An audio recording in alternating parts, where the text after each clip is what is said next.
सम्मान के लायक और प्रतिष्ठित जो व्यक्ति यहाँ मौजूद हैं, सबको नमस्कार, सबको प्रणाम। बात यह है कि आदमी तो यहाँ थोड़े हैं लेकिन कीमती हैं।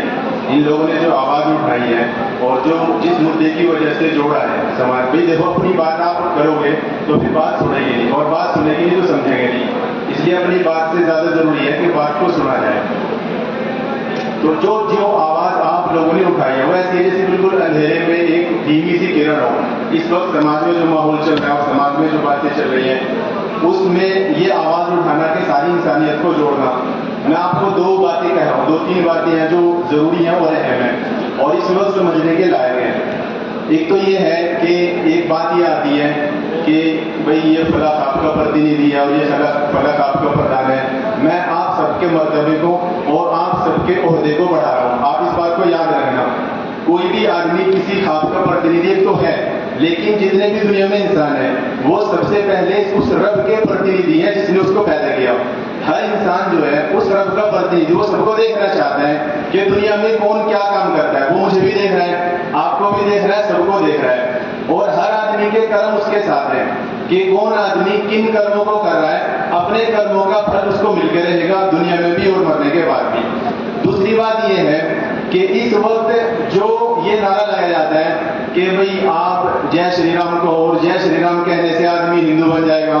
मैं कहता हूं आज का जो इंसान है, चाहे वो मुसलमान हो चाहे हिंदू हो, रावण जी भी इससे 100 गुना ज्यादा बेहतर थे। इसकी वजह मैं आपको बता रहा हूं। रावण जी को ये नहीं पता था कि औरत के साथ बलात्कार भी होता है।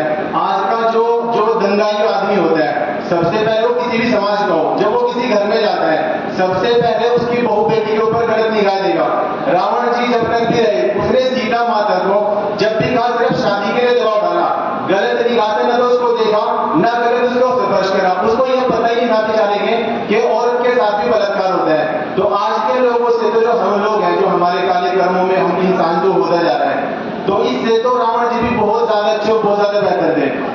तो मेरे प्यारे बुजुर्गों और सम्मान के लायक व्यक्तियों, तीसरी बात यह है कि लड़ाई में से आज तक ना तो किसी को कुछ मिला है और ना कभी कुछ मिलेगा। इसमें 2 लड़ाइयां जो हैं हमारे हिंदुस्तान की बड़ी लड़ाई है, एक तो रामायण है और एक महाभारत है।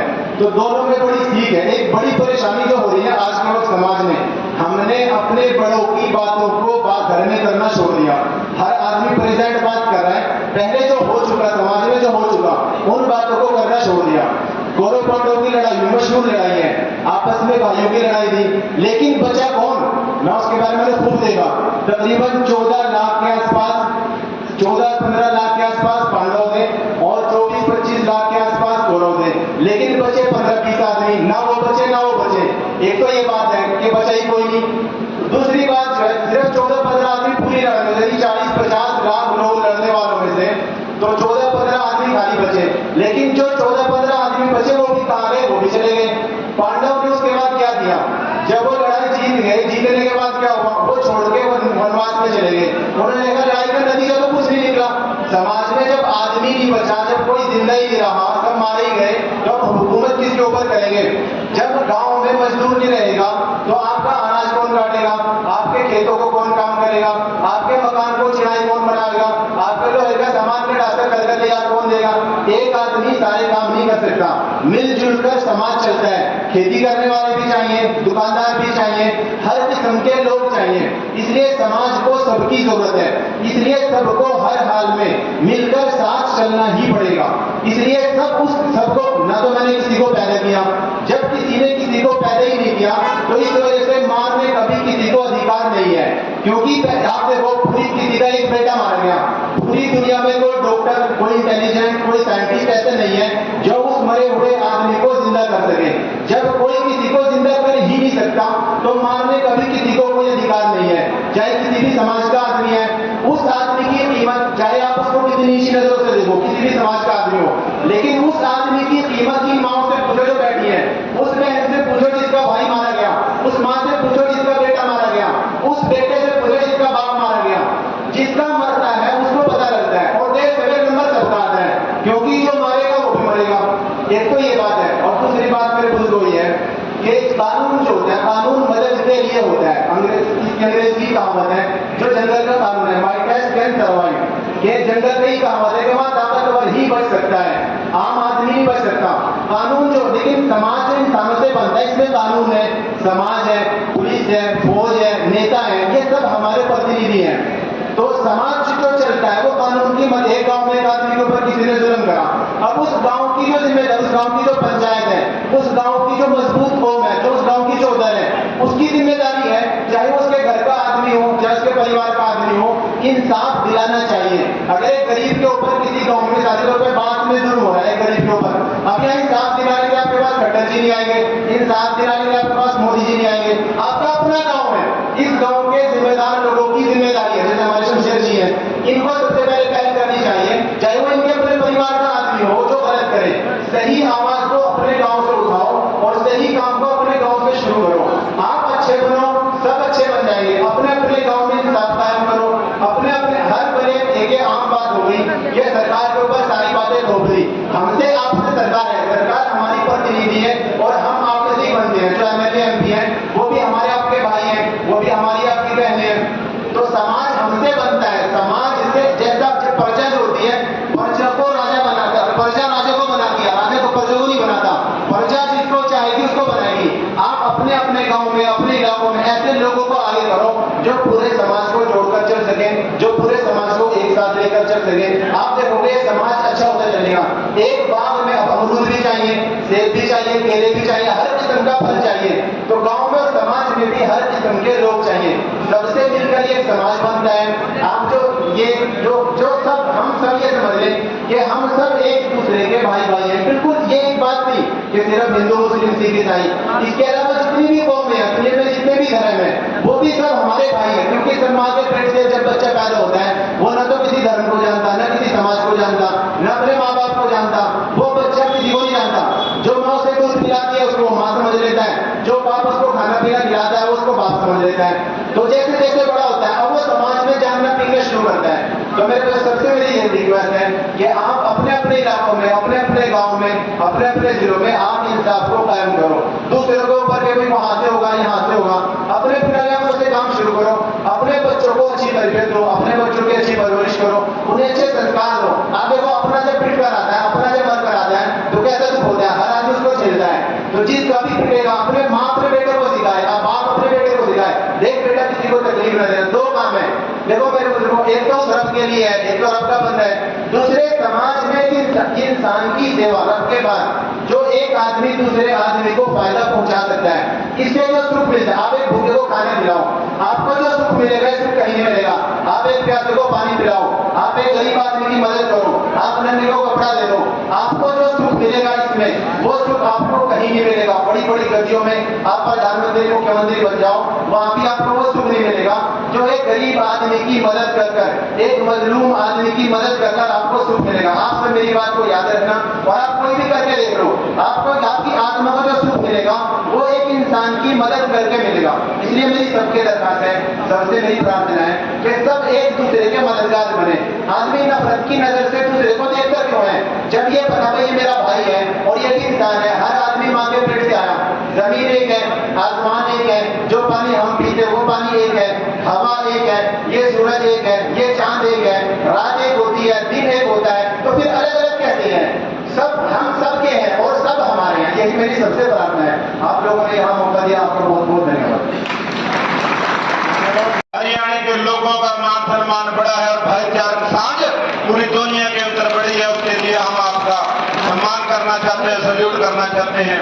हमारा जो प्रोग्राम किसानों का है उसके अंदर हम यही बताना चाहते हैं, हमारा दुश्मन कौन है? बोले किसान, एक बोलना सीख ले, अपने दुश्मन को पहचान ले। वो दोनों चीजें हमने सीखी है इस आंदोलन से। हमने दुश्मन भी पहचाना, जब हमारे इसके खिलाफ बोलते थे लोग कहते थे बीजेपी का आरएसएस वाले, और बीजेपी को गाली दो, आरएसएस को मत दो। लेकिन हमने यही कहा कि आरएसएस ही बीजेपी की मां है, आरएसएस को मारो, ये बीजेपी जैसी पार्टी सत्ता में नहीं आएंगी।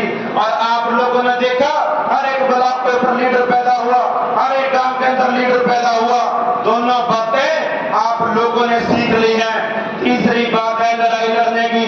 मैं बता देना चाहता हूं, आने वाला साल इलेक्शनों का है। स्वामीनाथन की रिपोर्ट की डिमांड है, 14 के अंदर वादा किया स्वामीनाथन नाथन की रिपोर्ट लागू करेंगे, कर्जा माफी करेंगे, 15 लाख रुपये देंगे और 2019 के इलेक्शन के अंदर क्या कहा, हम आपकी आमदन दोगुनी कर देंगे। लेकिन दुख की बात है किसान साथियों, मैं बताना चाहूंगा 16-17 गांवों के अंदर में गया, मीटिंग करी आंदोलन के दौरान, किसी भी गांव में गया, मैंने पूछा क्या आप गांव वालों में किसी अपने एमएलए से, एमपी से या जिला परिषद के इलेक्शन के अंदर आने वाले साथियों से, सरपंचों से कभी डिमांड की है, कोई एप्लीकेशन दी है कि स्वामीनाथन की रिपोर्ट चाहिए?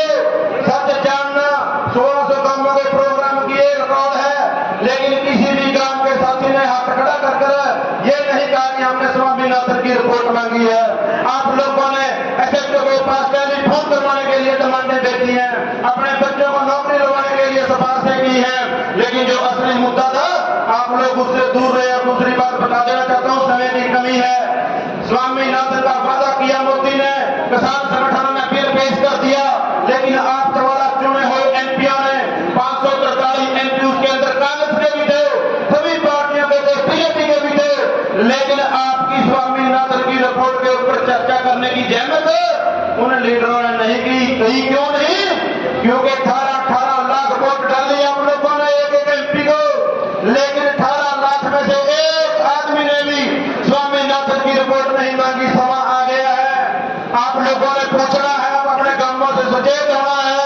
अगर स्वामीनाथन की रिपोर्ट देते हो तो वोट मिलेगी, और जिन लोगों के पास समय है अभी भी सरकार के अंदर, वो आज लोग स्वामीनाथन की रिपोर्ट लागू करके हमारे बीच में आए, वो कर्जा मुक्ति करके हमारे बीच में आए, वो 15-15 लाख रुपये खाते में डालकर हमारे बीच में आए, वो लोग हमारी आमदन दुगुनी करके हमारे बीच में आए।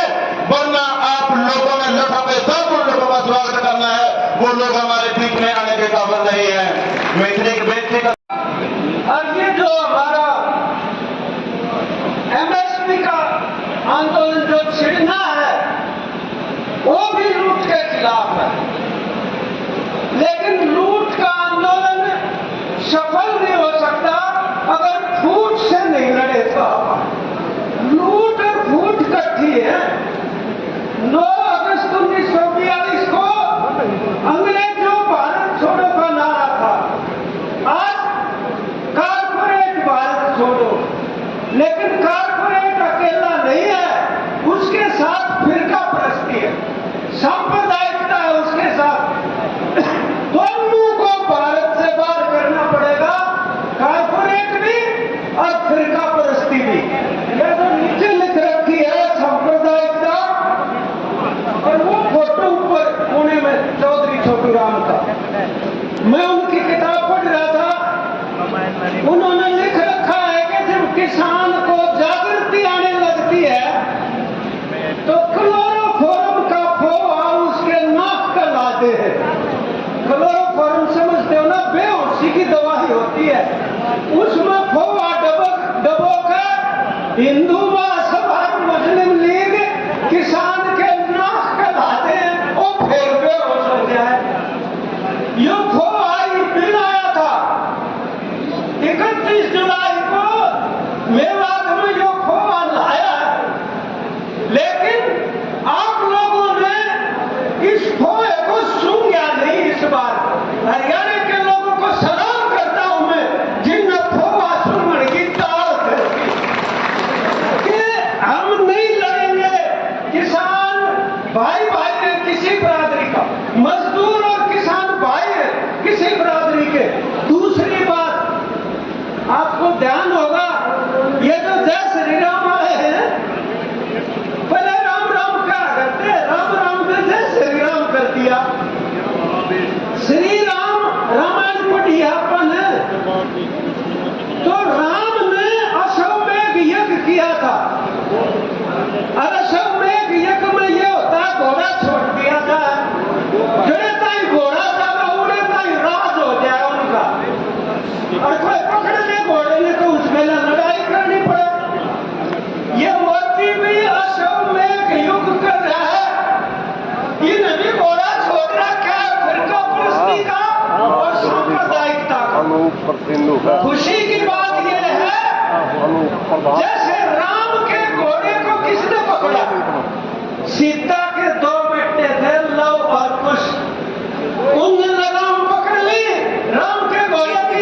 आते को नहीं जानते हो। इसी प्रकार से मोदी ने जो अश्वमेध युद्ध किया है, उसके घोड़े की लगाम, फिरका प्रस्ती घोड़े की लगाम, भारत माता के दो पुत्र हैं किसान और मजदूर, उनने पकड़ ली। मोदी का राज आकर को नहीं चालन देते किसान। ये हमारे सामने संदेश है रामायण का भी। इसलिए आज की ये जो मीटिंग है बहुत ही महत्वपूर्ण है। और हम तो मेवात जाके आया था मैं 5 तारीख को, घासेड़ा गांव जिसमें गांधी जी आए थे, वहां के मेवों ने कह दिया ना तो हमने पाकिस्तान मान गया और ना हम पाकिस्तान जाऊंगा।